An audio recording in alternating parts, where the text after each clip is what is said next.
begin with the breaking developments involving César Chávez. Today, fellow labor icon Dolores Huerta revealing she was sexually abused and impregnated by Chavez twice. Now there are growing calls to remove his name from streets, schools, and monuments. And so it's been hard to absorb this. You know, Jen and I are very close with Dolores, so many of us are, but very close. Have been for decades and decades, and none of us knew. And Conan Nolan joining us now in studio with more on Chavez's legacy and the potential impact of these allegations. Conan. So this was a painful day for millions as a figure who was so close to the pride of a culture and a labor movement fell today from grace and resulted in deep reflection on what he meant and what he did. We are not beasts of burden. His legacy was built one march, one boycott, and one strike at a time, giving voice to the voiceless and economic dignity to those who toiled below the unrelenting California sun in the farm fields of the San Joaquin, Salinas, and Imperial Valleys. We showed the growers and showed the world that we are important human beings. In time, César Chávez, the 5'6" son of Mexican immigrants, appeared to cement his place in history. From the historic establishment of California's trailblazing Ag Labor Relations Board to a 24-day-long hunger strike to protest an Arizona law banning union farm labor, Chavez became the personification of not just the farm worker movement, but the campaign for civil rights for all those who work with their hands, and a figure representing the broad integration of millions of immigrants and their sons and daughters into mainstream American society. We are important because of the work we do. But now, a blight on the memory. Dolores Huerta, the co-founder of the United Farm Workers Union, today releasing a statement saying she had been sexually assaulted by Chavez twice, writing that she had been manipulated and pressured into having sex with him. That the second time was rape, as she was forced against her will in an environment where she says she felt trapped. Huerta says she had 2 children with Chavez, pregnancies she hid from the public, and that after the children were born, she arranged for them to be raised by other families. Governor Gavin Newsom. It's been hard to absorb this. You know, Jen and I are very close with Dolores, so many of us are, but very close. Have been for decades and decades, and none of us knew. Huerta's statement follows the publication of a year-long investigation by the New York Times, which quotes 2 women who say they were sexually abused by Chavez starting when they were 12 and 13 years old. One, Anna Magura, can be seen with Chavez in this photograph from 1975. The Times claims it spoke with 60 sources and cites union records and confidential documents. A statement from the Chavez family said, in part, "This is deeply painful to our family. We hope these matters are approached thoughtfully and fairly." I'm still shaking a little bit about Dolores and all these young women. That's Jennifer Sable Newsom, the First Lady of California. The women told the New York Times that they remain silent under pressure for a large measure of it due to the effort to keep the narrative alive of what César Chávez did and the United Farm Workers Union and the movement. But at some point, history prevails. Chavez is being accused of sexually abusing girls and women during his era leading the United Farm Workers, among them co-founder of the union, Dolores Huerta. Huerta and Chavez fought for farm workers' rights for nearly 30 years. Today, the 95-year-old revealed she was sexually assaulted by Chavez twice, and both times resulted in pregnancies. This news is expected to generate profound repercussions in the Mexican-American and Latino communities, especially here in California, where so many consider him to be a civil rights hero. We're going to begin our team coverage right now with NBC4's Amber Frias live with us in the studio with more on this breaking news. Amber. Hey, Kathy, Colleen. Well, early this morning, we got that statement from Dolores Huerta accusing César Chávez of sexually abusing her. In it, she said that after learning about the other accusations against Chavez, she could no longer stay silent about her experiences. In the fields of the United States of America. For decades, Dolores Huerta has been a powerful voice for civil rights. We've never given up. Championing farm workers, immigrants, and women across the country. This is her at an event in 2019. We should be thinking about thanking our immigrants for the work that they do, you know, and thanking our Latino community for all of the services that they have done. But tonight, Huerta is also at the center of a deeply personal and painful revelation. She now says she remained silent for decades about alleged abuse by César Chávez. We say you cannot close your eyes. Fearing the impact it could have on the very movement they built together.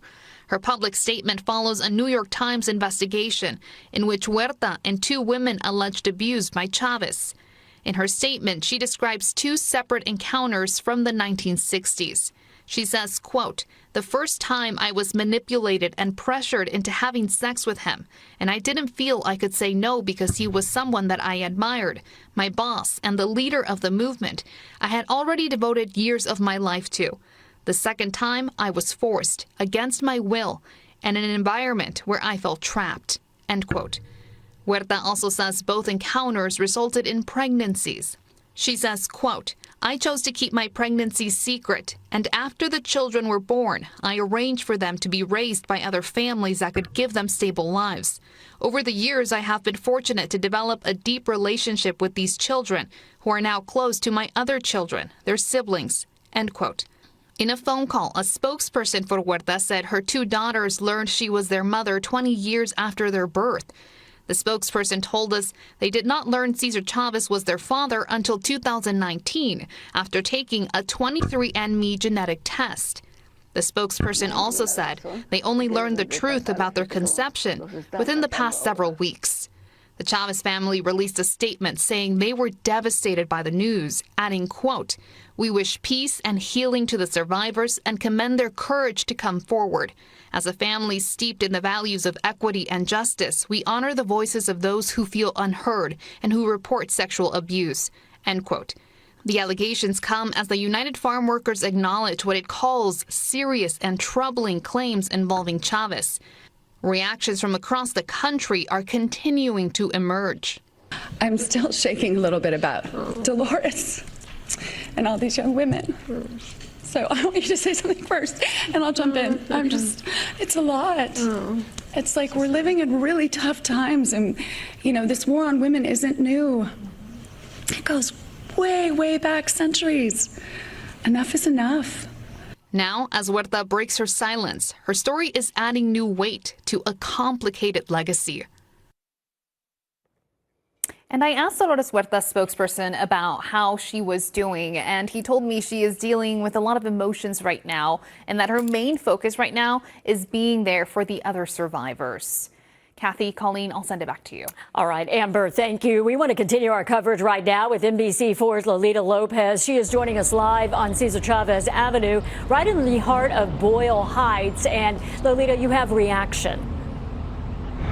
Yeah, absolutely. So many people here heartbroken and devastated. We are here on what was once Brooklyn Avenue, but back in 1994, a year after the labor leader's death, it became Avenida César Chávez for a 7-mile stretch. And today people are just simply reacting in real time about this news.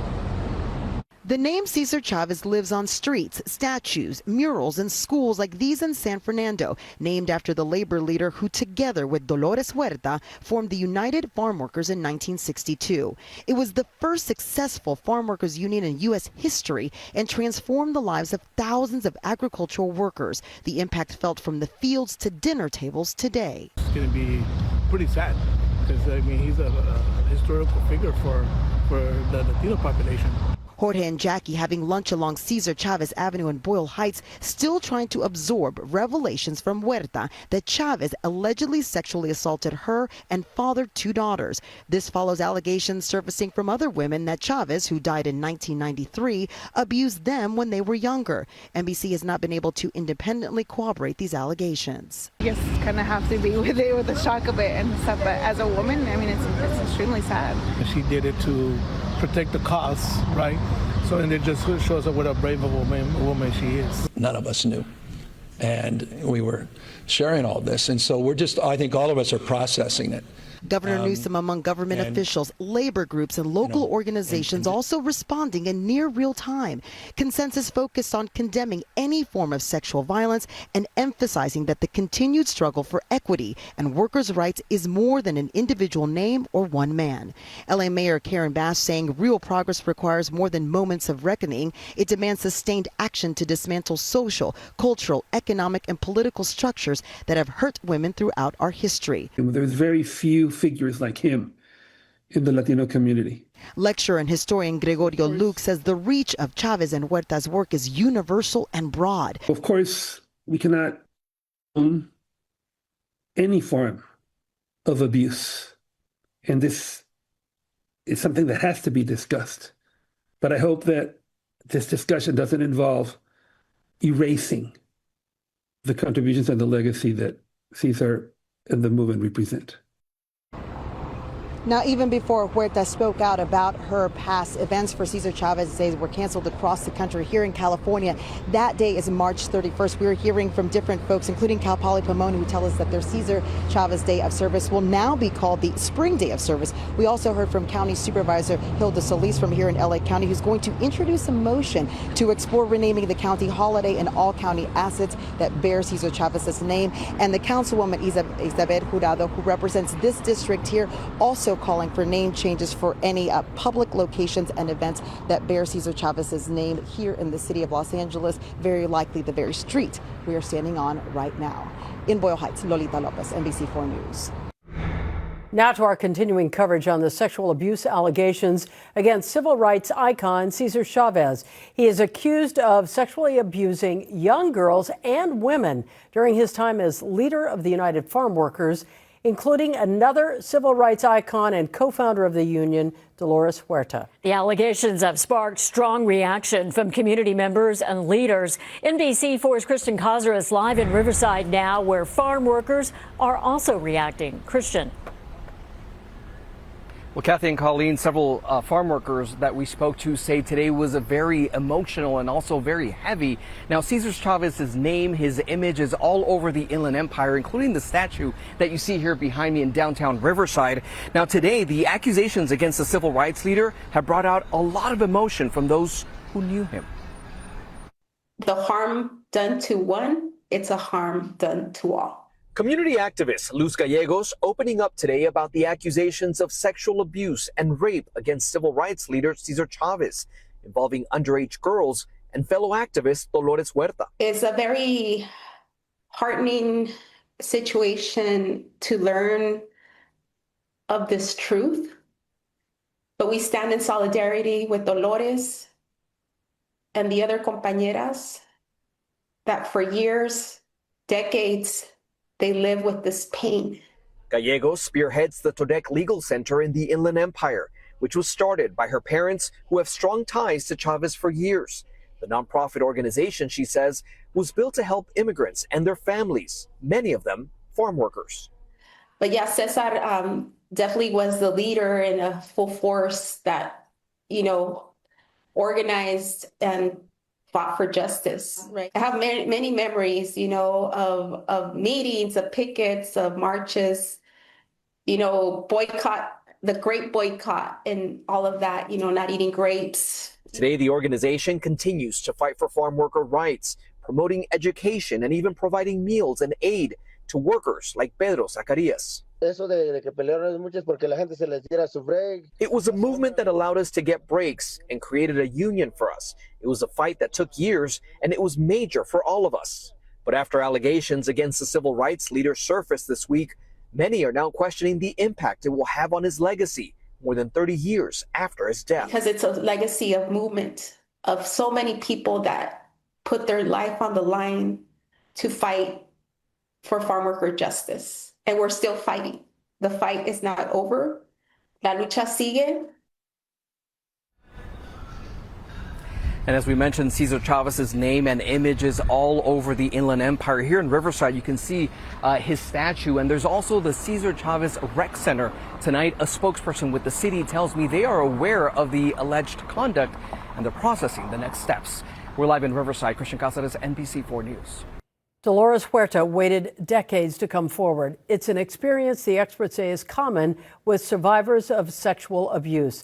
Our Annabelle Sedano sat down with Gabriela De La Rosa from Project Sister about the ripple effect Huerta's statement may have. How common is that for somebody to hold on to a secret for that many years? Yeah, it is very common. We see it with a lot of the survivors that we work with for many reasons, whether it's, someone they know, fear of what's going to happen next, right? Or fear they're not going to be believed. A lot of the cases we see, they know this person. So what's going to happen to that person if I do share, right? Also, what happens to me, right? If we're thinking of all the different factors where they come from, right? Is this going to hinder my ability to do anything else with my life? Like, if I come forward, how is it going to affect everything else? So many people are looking at this right now. So many people are reading about, what happened to her, reading her statement. Yeah. What do you think this is going to do for those people who are maybe victims themselves? Yeah, I think they're going to realize that they're not alone, right? It happens across the board, but seeing someone so influential share their story all those years later is going to remind them, one, they're not alone and it's never too late, and the support is there. I see all the messages that are being shared, right, by the communities showing their support for Dolores. That is going to be the same for any survivor that comes forward. What's the message, Gabriela? Yeah, they're not alone. Survivors are never alone. They are so cared for. They are loved. They just need to be ready, to get that help and support. And there's so many people in their corner waiting to support them. Now, if you or someone you know has been sexually assaulted or abused, you can call the National Sexual Assault Hotline, 1-800-656-HOPE, or you can text HOPE to 64673.